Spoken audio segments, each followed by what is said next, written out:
No fear. No fear. There's someone in your life right now who controls you without even trying. Maybe it's your boss, your parent, or that one friend who always gets their way. You change how you act when they're around. You bite your tongue. You go along with things you don't really want. Here's what's crazy. They probably have no idea they have this power over you. And here's what's even crazier. They don't actually have any power at all. 500 years ago, Machiavelli wrote something that most people completely misunderstood. Everyone thinks he was teaching people to be cruel and manipulative. But what he really discovered was why some people seem unshakable while others get pushed around. And it has nothing to do with being mean. The secret isn't about making other people afraid of you. It's about something completely different. Something that, once you understand it, changes how you see every relationship, every conversation, every moment someone tries to make you feel small. Right now, you're probably thinking of that person who intimidates you. Hold on to that feeling, because in the next few minutes, you're going to understand something about them and about yourself that changes everything. Here's the truth most people never figure out.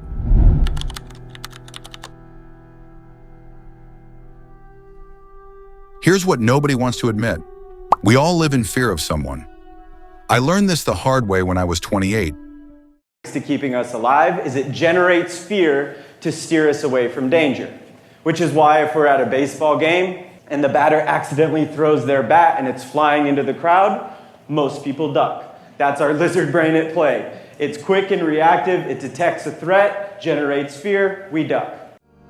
Sitting in a conference room with my team lead, Jenny. She had this way of tilting her head and raising one eyebrow that could make anyone feel like they just said the stupidest thing imaginable.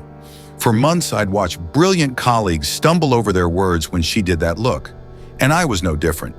During one particularly important project meeting, I had what I knew was the perfect solution to our biggest problem. But as I opened my mouth to speak, Jenny's eyes met mine across the table. That familiar tightness gripped my chest. My brilliant idea died in my throat, replaced by some watered-down suggestion that wouldn't risk her disapproval. 2 weeks later, a consultant presented almost the exact same idea I'd buried. Jenny praised it as innovative thinking. That night, staring at my ceiling, I realized something terrifying. I wasn't just afraid of Jenny, I was afraid of my own voice. Maybe you know this feeling. Maybe it's your boss who makes your stomach tighten when they walk into the room, or that colleague who somehow always gets their way while you stay silent. Perhaps it's your demanding client, your critical parent, or even that neighbor who complains about everything. Right now, as you're listening to this, there's someone's face that just popped into your head. Someone whose disapproval makes you second-guess yourself. Someone whose presence changes how you act, speak, or even breathe. And here's the uncomfortable truth. This invisible fear is running your life. Think about your last big decision. Did you choose what you truly wanted, or did you choose what wouldn't upset them? When you had that brilliant idea in the meeting, did you speak up, or did you calculate the risk of looking foolish? When someone crossed your boundaries, did you address it directly, or did you smile and let it slide? Scientists who study human behavior have discovered something important. When we keep giving in to avoid conflict, our brains start believing we have no power at all. It's like training yourself to be weak. Every time you stay quiet to avoid confrontation, you're not just avoiding a fight. You're telling yourself that you can't handle it. Your phone knows this better than you do. Social media companies have figured out exactly what buttons to push to keep you scrolling. They know you're afraid of missing out, of being left behind, of not being good enough. They know your fear of being rejected is so strong, you'll check that app one more time, refresh those likes one more time, compare yourself to others one more time.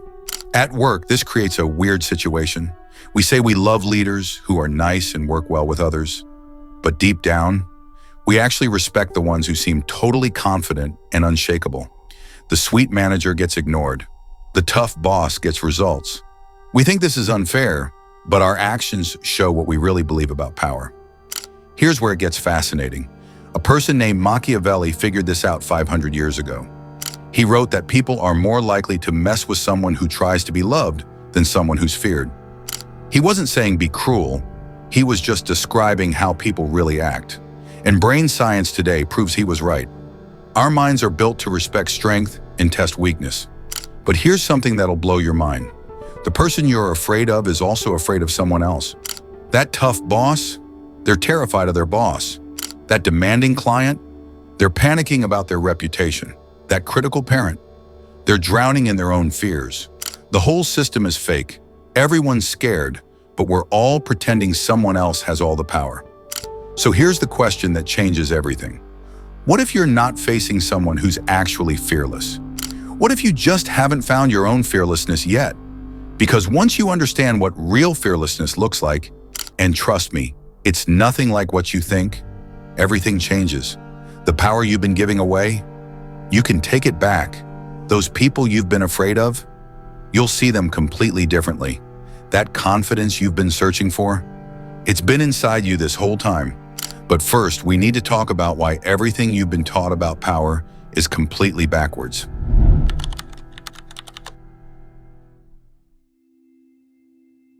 So you think Machiavelli was evil? That's exactly what they wanted you to think. Here's the truth nobody taught you in school. Machiavelli wasn't writing a how-to guide for bad people. He was writing a report about how power really works. He was the first person brave enough to look at the real world, not the pretend world we like to talk about. Imagine this. It's 1513, and Machiavelli is watching another good ruler get crushed by enemies who don't play fair. He sees nice leaders stabbed in the back by their own friends. He watches honest princes lose everything to mean neighbors. And he figures out something that makes everyone uncomfortable. Being good alone doesn't keep you safe. So he writes it down. Not because he thinks it's right, but because pretending it's not true gets good people hurt. Remember that weird feeling you had about Jenny from my story? The way part of you respected her confidence even though you hated how she made you feel? That's what Machiavelli discovered. We say we want leaders to be nice, but we actually follow the ones who seem rock solid. Think about the last election you watched. The person who won, were they the nicest? Or were they the one who seemed totally in control? The one who never looked scared, never seemed weak, never let anyone see them panic? This isn't about politics. It's about how people really are. And it happens everywhere. Watch what happens at your job. The boss everyone says they love, the one who remembers birthdays and asks about your kids. When something goes wrong, do people run to them? Or do they go to the person who always seems calm and knows what to do? Be honest. When your flight gets canceled and people start yelling, do you look to the gate agent who's saying sorry over and over? Or do you feel better when you see the one who's handling it calmly, fixing the problem without freaking out? Machiavelli noticed that people will mess with someone who's trying too hard to be liked, but they think twice before bothering someone they respect. It's not about being mean, it's about being solid, steady, sure of yourself. Here's where it gets crazy. In our social media world, this has gotten out of control. We've got tons of people desperately trying to get likes instead of trying to earn respect. They post every feeling, every problem, every weak moment, thinking that's what being real means. But what really happens? The more you beg for approval, the less people respect you. The more you try to make everyone happy, the more they walk all over you. It's like Machiavelli predicted Instagram 500 years before it existed. The people who really influence you, think about them. They're not the ones always asking, is this okay? Do you like me? Am I doing this right? They're the ones who know who they are and don't need your permission to be themselves. But here's what Machiavelli really got, and this changes everything. The person who doesn't need to fear anyone isn't the person who scares everyone else. It's the person who's so comfortable with who they are, so clear about what they believe, so sure of their choices that what other people think can't shake them. That confidence you saw in Jenny, it wasn't real power. Real power is when you can be in that same room with that same pressure and your great idea doesn't die in your throat. Not because you're trying to scare anyone, but because you've stopped being afraid of speaking up. The Prince Machiavelli was really talking about wasn't a bully. It was someone who had learned to be unshakable, someone who understood that you can't control what others do, but you can control how you react. And that's when you get it. The system isn't built on a lie. It's built on a truth we've been too scared to face. The power was never out there with them. It was always right here with you.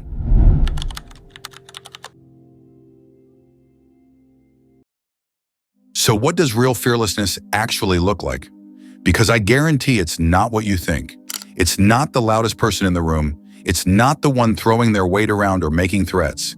It's definitely not the person desperately trying to prove how tough they are. Let me tell you about Sarah Chen, a CEO I met who runs a company with 10,000 employees. The first time I saw her in action, she was facing a room full of angry investors who were demanding her resignation. The company had just lost a major contract, and everyone was looking for someone to blame. Here's what she didn't do. She didn't raise her voice. She didn't make excuses. She didn't attack anyone back. She didn't even defend herself at first. Instead, she sat perfectly still, listened to every word, and when the room finally went quiet, she said, "You're right to be upset. I made the decision that led to this loss.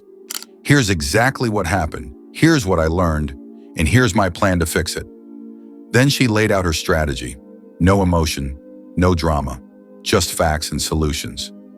By the end of that meeting, those same investors who wanted her fired were asking how they could help her plan succeed.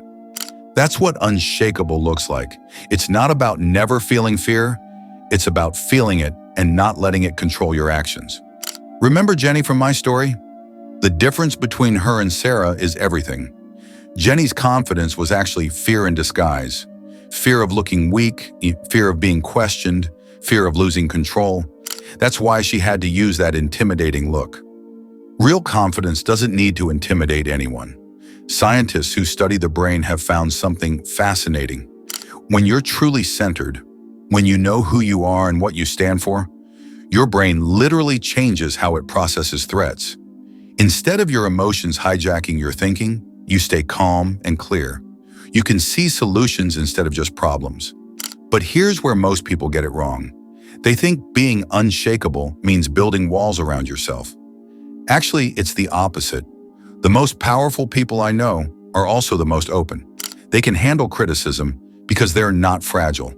They can admit mistakes because they're not pretending to be perfect. They can show vulnerability because they're not weak.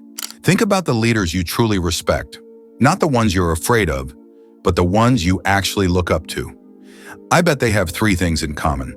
First, they stay calm under pressure.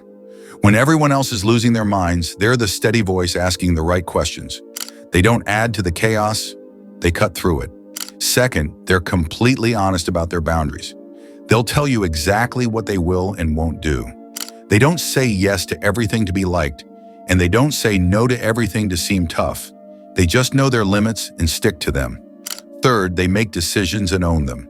They don't spend forever trying to make everyone happy. They gather the information they need, they choose, and they take responsibility for what happens next. This isn't about being born with some special gene. This is a skill you can learn, but it starts with understanding what's really happening inside you when you feel that fear. Your brain has two systems. One is fast and emotional. It sees Jenny's raised eyebrow and immediately thinks danger. The other is slow and logical. It can step back and think, wait, what's actually happening here? Most people live in the fast system. They react to everything. Someone gives them a look, they get defensive. Someone challenges their idea, they take it personally. Someone doesn't text back immediately, they start imagining the worst. But people with real presence have learned to pause. They feel that first reaction, but they don't automatically act on it. They take a breath. They ask themselves, what's really going on here? What do I actually want to happen? How can I respond in a way that gets me there? That pause, that tiny space between what happens to you and how you respond, that's where your power lives. And here's the beautiful part. Once you find that space, you realize something incredible. The person you were afraid of, they're living in the fast system too. They're reacting just as much as you were. But now you're not playing that game anymore. You're not trying to out-intimidate them. You're not trying to out-argue them. You're not even trying to win against them. You're just being completely, authentically yourself. And somehow, that's more powerful than anything they can throw at you. Because here's what nobody tells you about confidence. It's not about what you do to other people. It's about what you stop letting other people do to you.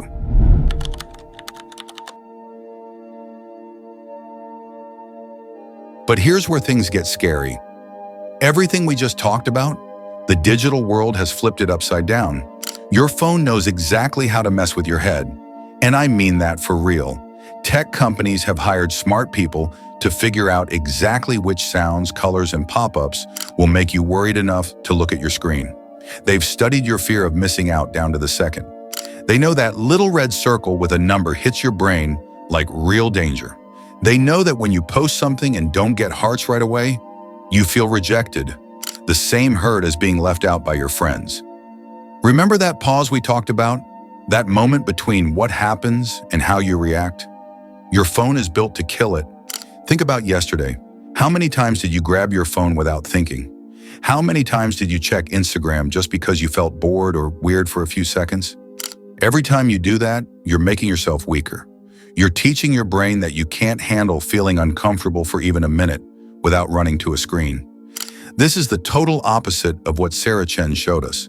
Instead of building that calm, steady strength, we're getting more jumpy, more scattered, more desperate for people to like us with every scroll. But here's what's really scary. The people trying to control you online have read about power too. They know that worried people are easy to boss around. They know that if they can keep you scared and fighting with each other, you'll do what they want. Political groups use your fear of being wrong to make you share stuff you didn't even read. Companies use your fear of not belonging to make you buy things you don't need.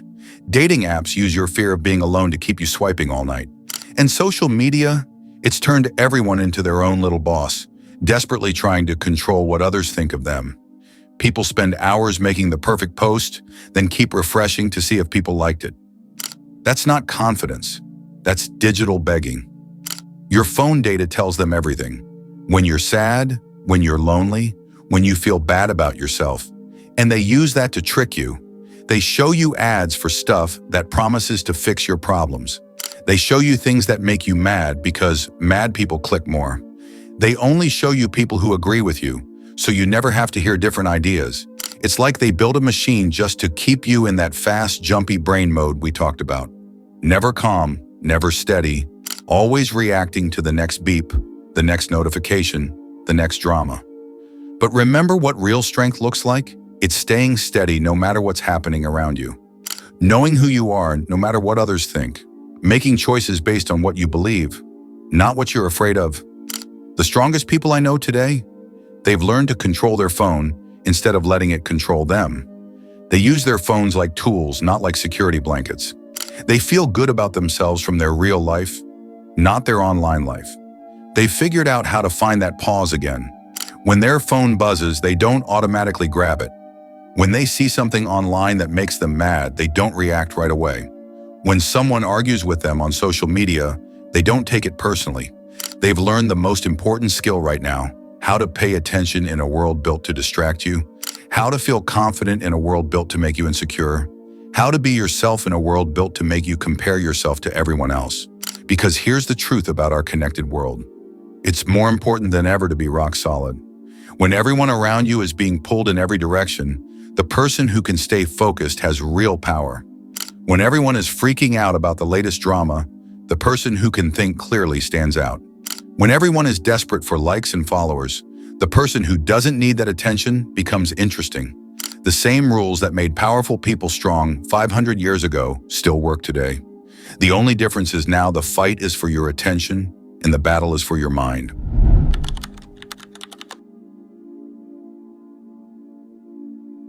So here we are, back where we started. But everything's different now, isn't it? Remember that meeting room? Me sitting across from Jenny, my great idea dying in my throat because I was scared of her mean look? Let me tell you what happened when I walked into a similar room 6 months later. Same thing. Big important meeting. New boss who had that same scary energy. But this time, when I felt that familiar tight feeling in my chest, something different happened. I didn't pretend I wasn't scared. I felt it completely. But then I remembered that pause we talked about, that moment between what happens and how I react. And right then, I asked myself a simple question. What would happen if I just said what I really think? So I did. I spoke up. I shared my real idea, not some weak version meant to avoid trouble. And you know what happened? Nothing bad. Actually, people listened. Some didn't like it, some loved it, but nothing terrible happened. That's when I finally understood. Fear no one doesn't mean you never get scared. It means you don't let being scared control what you do. Think about Jenny again. All that power she seemed to have over me, it was never really hers. It was mine. I was the one giving it to her every time I chose to stay quiet instead of telling the truth. Every time I picked being safe over being real. Every time I let what she thought matter more than what I thought. The real truth isn't that some people are brave and others aren't. It's that everyone gets scared, but some people have learned to feel scared without letting it boss them around. Remember Sarah Chen facing those angry investors? You think she wasn't scared? Of course she was. The difference is she felt the fear and still chose how to act. She didn't just react because she was scared. She responded because she was strong. That's what real power looks like. Not never feeling afraid, but being the boss of your fear. And here's the cool thing. Once you get this, you see everything differently. That boss who scares everyone, they're probably terrified of their boss. That Instagram star with millions of followers, they're constantly checking their comments, desperate for people to like them. That politician who acts so tough, they're up all night worrying about the next election. Everyone's scared. But most people are scared of the wrong stuff. They're scared of what others think instead of being scared of not being themselves. They're scared of feeling uncomfortable for a little while instead of being scared of regretting things forever. They're scared of looking stupid instead of being scared of staying quiet when they should talk. The people who seem brave, they've just learned to be more scared of living a tiny life than they are of taking big chances. They're more scared of regret than rejection. They're more scared of being fake than being disliked. So when your phone buzzes with that notification made to worry you, remember that pause is your power. When someone gives you that look meant to shut you up, remember their fear doesn't have to become yours. When you feel like saying yes when you mean no, or staying quiet when you should speak up, remember you always get to choose. The confidence you've been looking for? It was never about becoming someone else. It was about having the guts to be yourself in a world that's always trying to make you into someone else. The power you thought other people had, it was always yours. You just forgot how to use it. And that person you were afraid of, they're just another person dealing with their own fears, fighting their own fights, trying to figure things out just like you. The only difference between you and someone who seems fearless is this. They've decided their dreams matter more than their fears. They've decided their truth is worth more than other people liking them. They've decided to trust themselves more than they trust what other people think. That choice, you can make it right now. In this moment, in the next talk you have, in the next decision you make. You don't need anyone's permission. You don't need to wait until you feel ready. You don't need anyone else to change first. The power to fear no one has been inside you this whole time. The only question is, what are you going to do with it?